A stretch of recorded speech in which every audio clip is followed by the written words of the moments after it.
aconite, calcarea, graphitis, murk, and a lot others.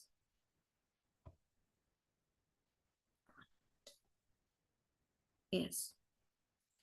Now, for homeopathic support for oligomenorrhea, puberty, tearful, pulsatilla. In case of young girls, that means around puberty, and they are tearful, of course, we know the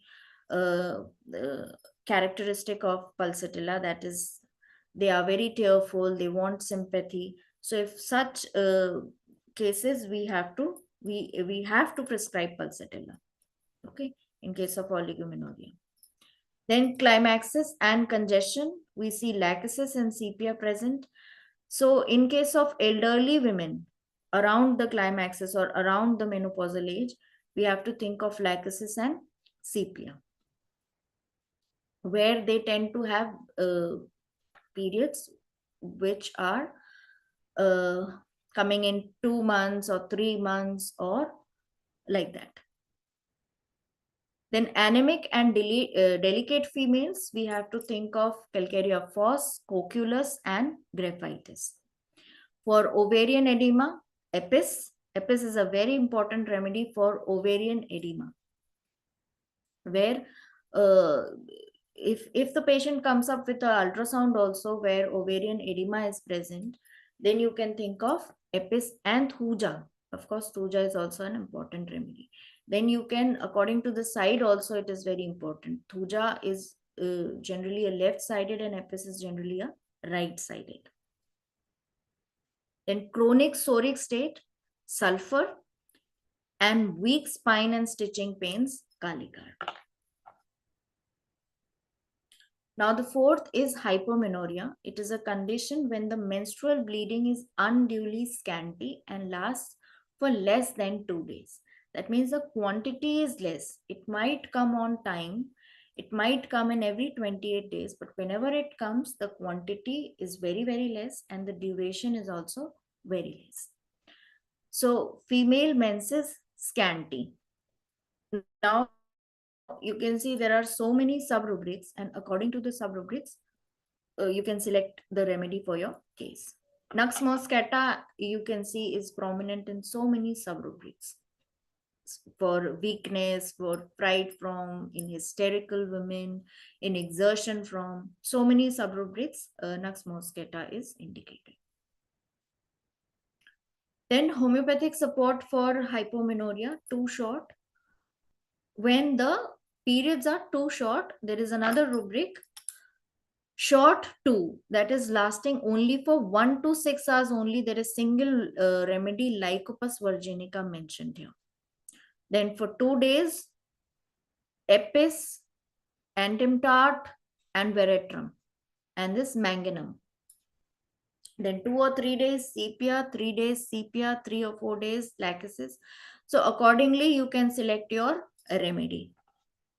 I'm just highlighting these rubrics so that it is easier for you to find out the remedies according to the cases. And I have also highlighted these remedies which are frequently indicated. Now, for puberty and changeable flow, pulsatilla. Pulsatilla, we all know that the flow is very, very changeable. All the symptoms are actually changeable in pulsatilla. They don't come up with the same symptoms every time. They are coming up with the changed symptoms, but the only thing that is not changeable in them is that their mental attitude. There is they want sympathy, they are so timid. That is the constant thing in them. Otherwise, everything is changeable in them. Then thyroid and cardiac link, if we see, we have to think of Lycopus virginica. Lycopus is actually a cardiac remedy, is a heart remedy. So whenever a lady comes up with some heart symptoms or some thyroid disorders, then we have to think of Lycopus virginica. Then climacteric and congestive, if we see, then lachesis and sepia, anemic and weakly, ammonium carb, creosote. Ammonium carb is also a very, very underused remedy, especially for anemia and weak ladies.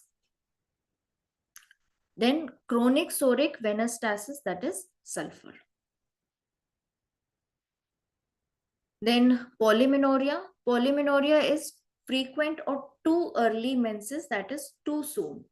That is less than 21 days if periods are coming, we have to take this rubric polymenorrhea.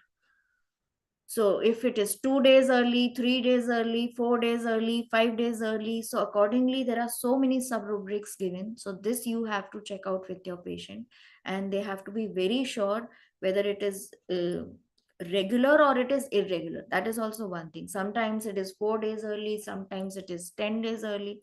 So you cannot go with these rubrics. These rubrics can be taken when the menses is regular, means every time it is 4 days early, every time it is 7 days early, then we can think of these sub rubrics. Then there is a rubric mentioned young persons in, only calcarea force is mentioned in young persons. So if a young lady comes up with a short this cycle, then we can think of calcarea force. Then polymenorrhea with menorrhagia or hypermenorrhea, that means it is too early and it is too profuse. The quantity is also very much. So then we have 104 remedies, and protracted means it stays for 4 days, 5 days, 6 days, like that. So then you can take these rubrics. Then this is usually very less, but polymenorrhea with oligomenorrhea or hypomenorrhea, that means the cycle is too frequent but the quantity is very less, that means it is scanty, and the duration is also very short, that means it is only for 2 days or only for 3 days. Okay, so then you can go for these sub rubrics. Then menorrhagia.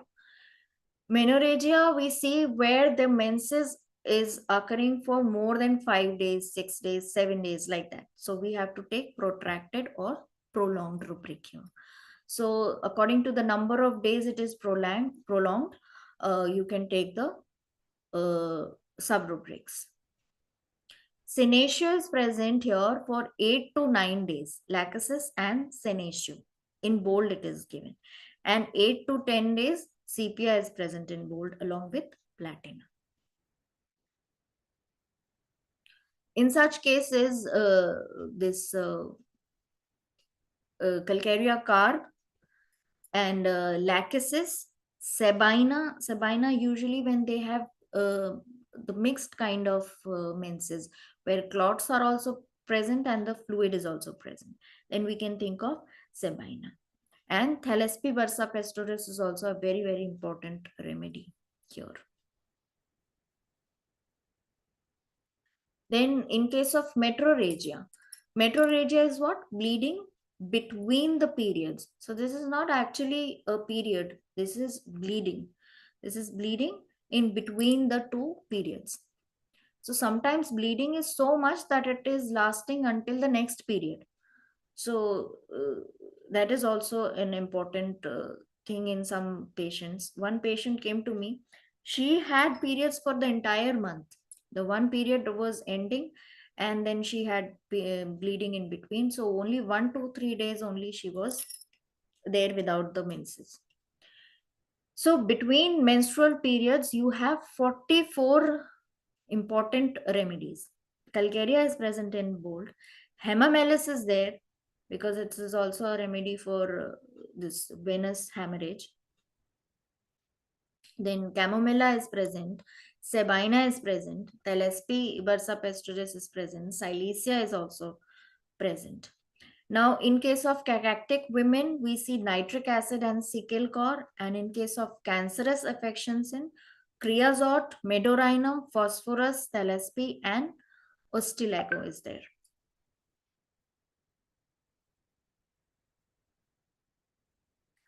Then if we tend to see this in young girls, in little girls, there is a rubric with 7 important remedies. Okay.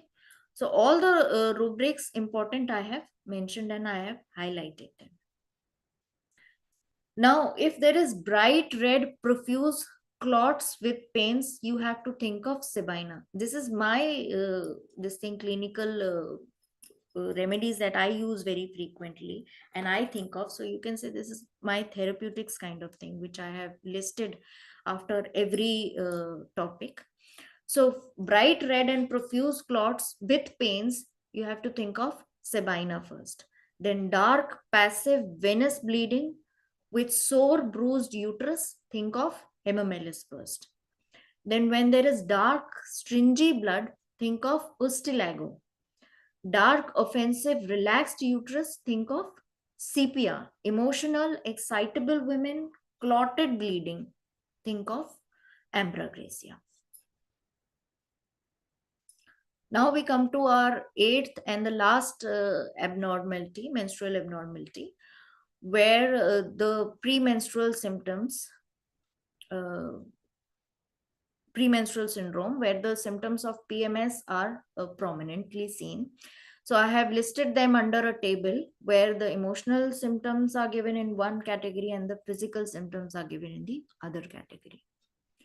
So usually these women, they have all the aggravation of these symptoms just before the periods. 1 week or sometimes 4 days, 5 days before their periods, they tend to have all these symptoms which aggravate highly. They can be very cranky, very irritable, very angry just before they are getting their periods. Okay, and all the GIT symptoms might aggravate, the breast symptoms might aggravate. They tend to become more tender or swollen. Sometimes some nodules also might be felt just before the periods, and after the periods, they feel normal. So these are all the symptoms which you can see. Now, in the repertory, in Murphy's repertory, a whole rubric is given by the name of premenstrual syndrome with 79 medicines mentioned under it. So, Calcarea phos, folliculinum you see is given in bold here. So, folliculinum is a very, very important remedy, especially nowadays with so much hormonal imbalance. We see menstrual syndrome rubrics. And when there is breast aggravation, symptoms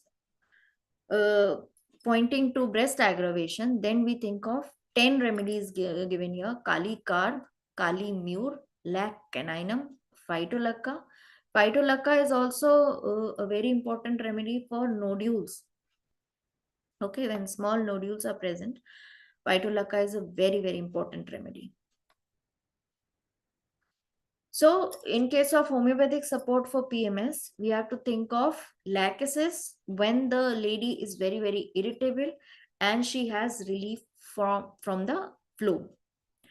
When she is VP, mild with irregular flow, think of pulsatilla. When she is indifferent and with bearing down sensation, you have to think of sepia. When there is breast pains and shifting sides, this shifting of the sides, this changeableness is also seen in lac caninum. One day they will have left-sided problem, the other day they will have right-sided problem. Then ovarian hormonal imbalance, you have to think of oophorinum, folliculinum, and Aurum natronatum.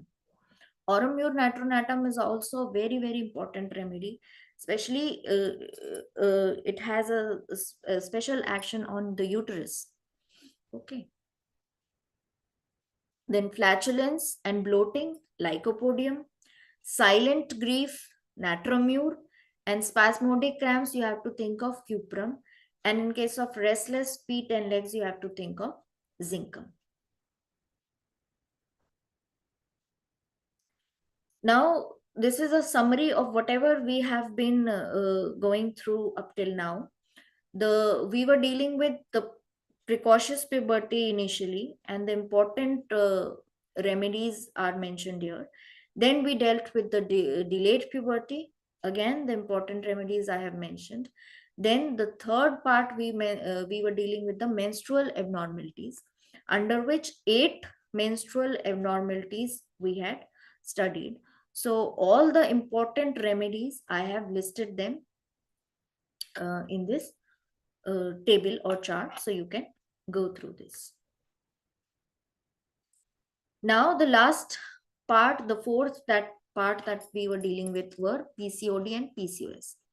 Now this has become very common these days.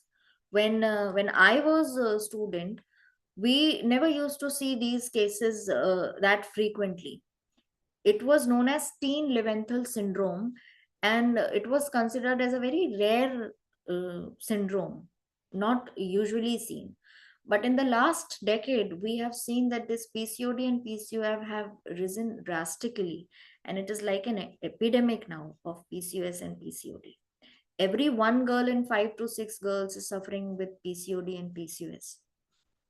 So, the root cause is the hormonal imbalance that has propped up very commonly nowadays. So, and it is also one of the main reasons for infertility. Infertility associated with hormonal imbalance and anovulation. Because the important symptom of PCOD is anovulation, chronic anovulation. Ovulation is not happening for months together. Periods are not coming for months together. So obviously it will be the reason for infertility. So what are the causes of this PCOS? Hormonal imbalance, first of all, and there is increased androgens.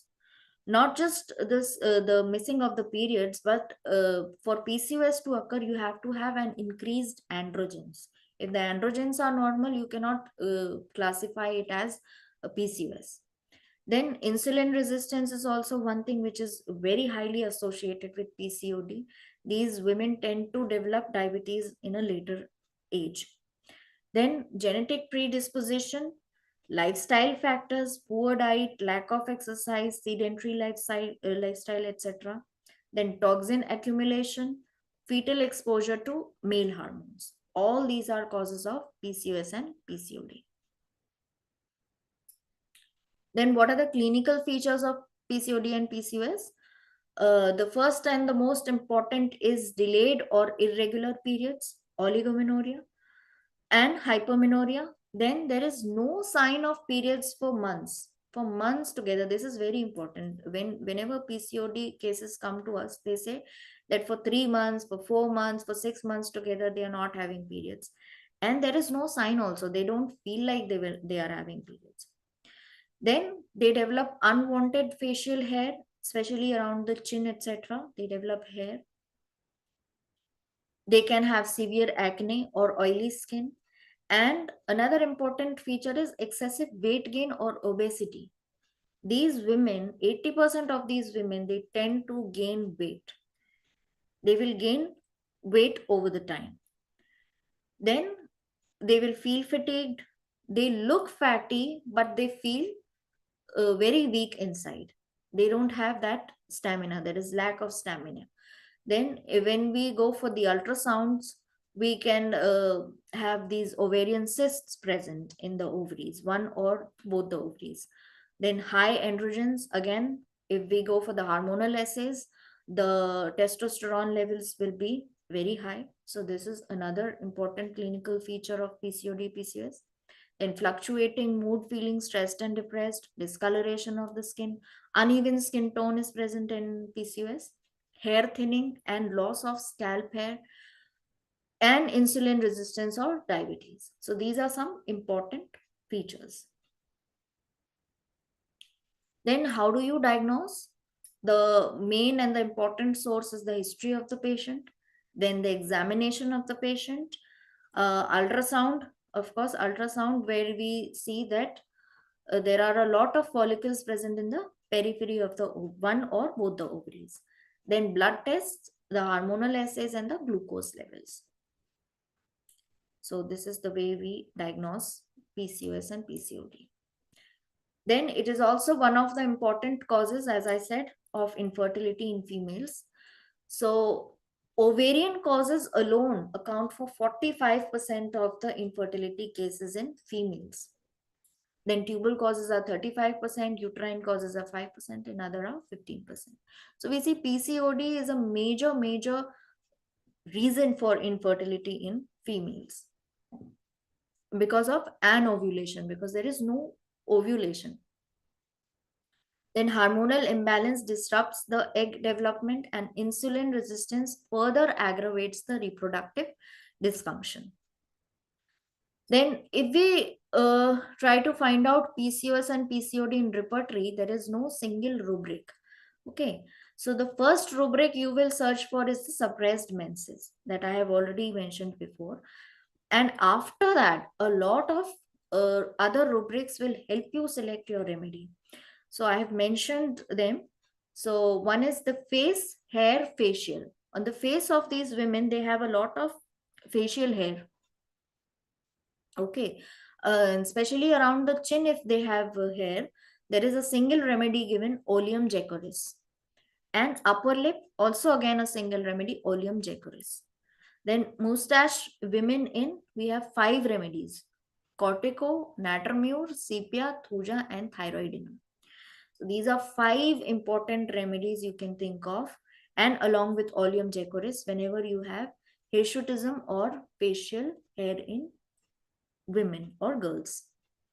Then skin falls out when they come up with the problem of hair fall, along with the imbalance, hormonal imbalance, or these uh, PCOD. Then you can think of skin hair falls out. 21 remedies, and unusual parts also you can see Oleum jacoris is mentioned. Then they might come up with acne. So you can go for face acne, and there is a subrubric, menstrual irregularities with. So prefer this rubric, because in PCOS, menstrual irregularities are bound to be present. They will be present by default. And along with this, acne will be present. So go with the rubric, menstrual irregularities with. Now there are 2 more rubrics, acne rosacea and acne vulgaris. So I have also differentiated the two with the help of this picture. So you can see acne rosacea is that reddish spots around the whole cheek, and acne vulgaris is that elevated small individual kind of acne. So this acne vulgaris is usually associated with the hormonal imbalance. So usually in PCOD cases, we see these kinds of acne only. So whenever a case of PCOS or PCOD comes to you, and with acne, you go with the rubric of acne vulgaris. Okay. Now there is another rubric, masculine girls. This you can very easily make out these girls who have a habit of uh, these masculine tendencies they have, or they have mannish habits. Okay. So sepia is an important female remedy of alpha females. These are. So, and natramure and nux vomica, they are present in both the rubrics. That means they are present in girls also and in women also, means elder women. Now I have some pictures of these women. You can easily make out these are masculine women. They have these tendencies, or they want to be dressed up like males. They don't, in the first impression, you have to think, oh, whether this is a girl or this is a boy. So these are some eminent personalities I have mentioned here. This is Falguni Pathak. Then this is Barkha Dutt, you can make out. And this is Alan DeGeneres. This is a very famous American TV host. Okay. And another is our famous first women IPS officer, Kiran Bedi ma'am. So not all women with this mannish habits will have PCOS, but still if you find these remedies, it is easy to detect these constitutions. So you can go with this rubric, and then it is a lot more easier to find their medicines. Okay, because we have so less remedies in masculine girls, only 9 to 5, 9 and in 5 in women. So it is easier to find out their medicines. Now, indications of the important SAR codes. Some of the important SAR codes in case of PCOD and PCOS, where the problem is very chronic, we have to use SAR codes in most cases, because otherwise we won't be able to treat them well. So hypothalamus, pituitary, adrenals, and ovaries, according to the prominence of the uh, symptoms or the problems, we have to think of the remedies. We can give these remedies in support with our constitutional ones. And the cases work very well when we use SAR codes along with the constitutional remedies. So hypophysis 30 to balance the pituitary signals, and it regulates LH and ovulation. Ovarianum 6, it stimulates ovarian functions and it enhances follicle maturation. In PCOS, the main problem is that the follicles are not maturing. There is no Graafian follicle present. All the follicles are maturing to a certain extent, and after that, there is no selection of the Graafian follicle. Okay, so this ovarianum helps them to mature and a Graafian follicle is formed. Then pituitarianum, it balances prolactin and it restores the cycles. Then testis, when there is high level of androgens present, a lot of facial hair and oily skin and hair loss is present, then you can think of these testes, which will help in reducing the testosterone and balance that masculine tendencies. Then high androgens, you have to think of adrenaline. Estrogen, where there is low estrogen and thin endometrium, which means that there will be very, very less periods, that is hypomenorrhea will be present there, because there is no endometrial growth there. So to support that, estrogen 6 can be given. Then again, our folliculinum. This can also work as the constitutional, and it can also work as a supportive to our constitutional. Folliculinum is specially used to support ovulation. Now the follicles mature, and after the Graafian follicle is formed, it has to rupture. But it doesn't rupture. So in that cases, we have to use folliculinum. Again, I have made a small chart where the important remedies are listed. So you can go through this chart. Now, since we have a very less time, I will start with all my cases. So this is the first case of large adnexal cyst with cornual and tubal blocks. So this is a 32 years housewife who presented with the following symptoms. Primary infertility 3 years back, then heaviness with pain in left iliac fossa about 1 year, and recurrent vaginal infections, burning pain with swelling with itching inside and vulval region, pain with weakness in both lower limbs and recurrent twitching, aggravation exertion and amelioration rest, pain during coition about since 1 year, and general lethargy and easy exhaustion present since about 8 months, and weight loss since 6 months. So this is the case, and these are some important physical generals that I have mentioned. So the past history is per vaginal discharge 4 years back, treated with allopathic and Ayurvedic medicines. Then right ovarian cystectomy was done in this. Okay, then no significant family history, and mental generals were she desired company, mild but recurrent bouts of irritability, brooding, offended easily, sentimental, consolation, aggravation, but she follows traditions. And so this was a very important rubric pointing towards the Kali group. Then on general examination, the build was average, the complexion was fair, BP was almost normal, and weight was also weight was 60 2 months back, and in just 2 months the weight has reduced to about 8 kgs. Then the pathological reports, they show right cornual block and left tubal block, and the other ultrasounds reports are also attached here. Now we jump on to the assessment of the case. Now, this case is pointing to a psychosyphilitic state where patient was under allopathic treatment, but still her disease was increasing. An ultrasonographic report is showing increase in the size of the cyst, and patient had gone through a surgical intervention, also ovarian cystectomy. But the cyst regrew within about a year, and pathological symptoms are dominating. So, physical generals and pathological symptoms should have to be given importance. And here, the patient is showing constitutional state of Kali with the blending of silicea. So, the remedy selected was Kali silicata. Now such type of remedies are not well proved, hence these remedies don't show very well in the repertorization chart.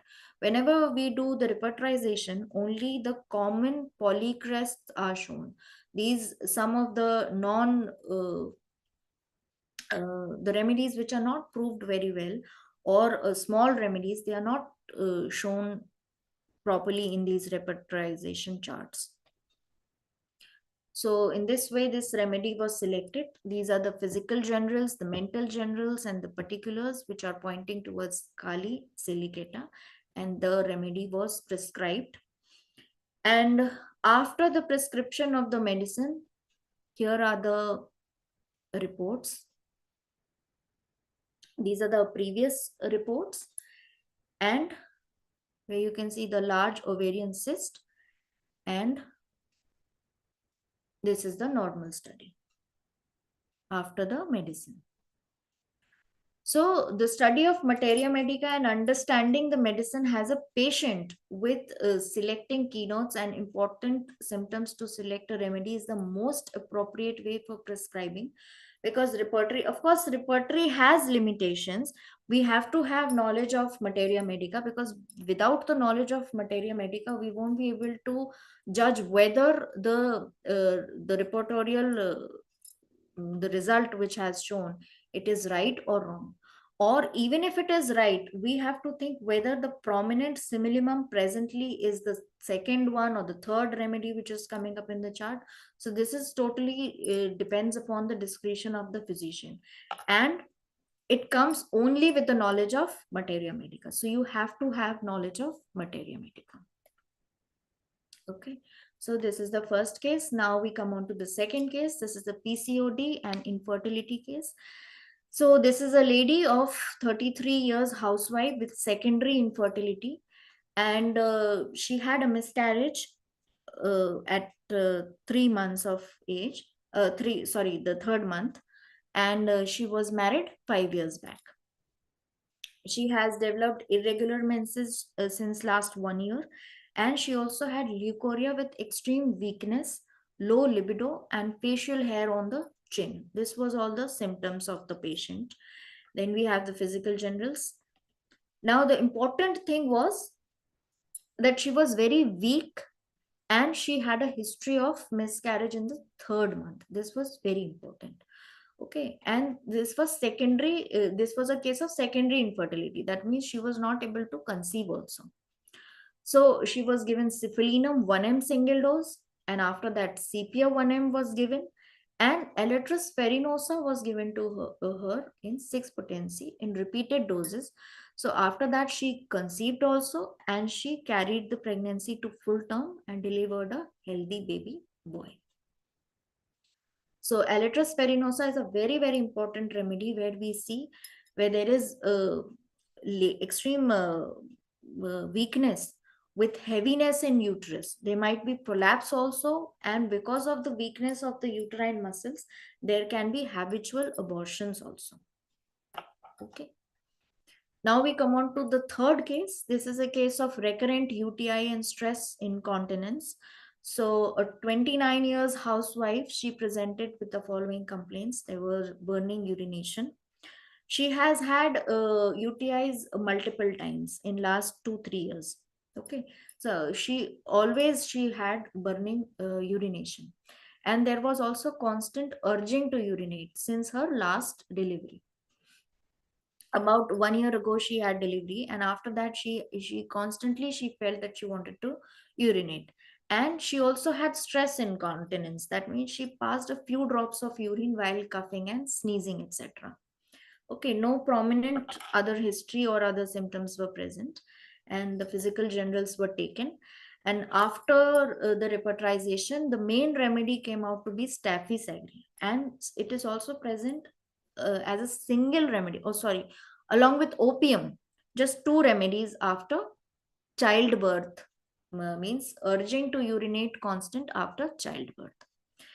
Okay, so Staffy was given, and later she also required casticum. So this case was cleared with single dose of Staffy and single dose of casticum later on.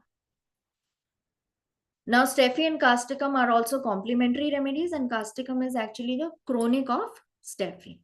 So this was the case. Now, the fourth case was of low backache and PMS. Now, this is a 22 years unmarried lady. She presented with the following complaints: severe low backache, especially during menses, and she also had irregular menses since last 6 to 7 months, with extreme weakness and especially anxiety around the menses. Just before the menses, she used to be very restless and full of anxiety, etc. All those symptoms, irritation, etc. And she also had loss of appetite. So this was the main symptoms. Then I also take the physical generals. So the appetite was poor, there was milk aggravation, she was thirstless, occasionally constipated, urine and perspiration were normal, thermals were chilly, and menses were irregular and scanty. Then, as I said before, there is a separate rubric given in the repertory of premenstrual syndrome, and so many medicines are given. And her medicine turned out to be Kali Carb. So she was given a dose of Kali Carb, single dose, and she improved much.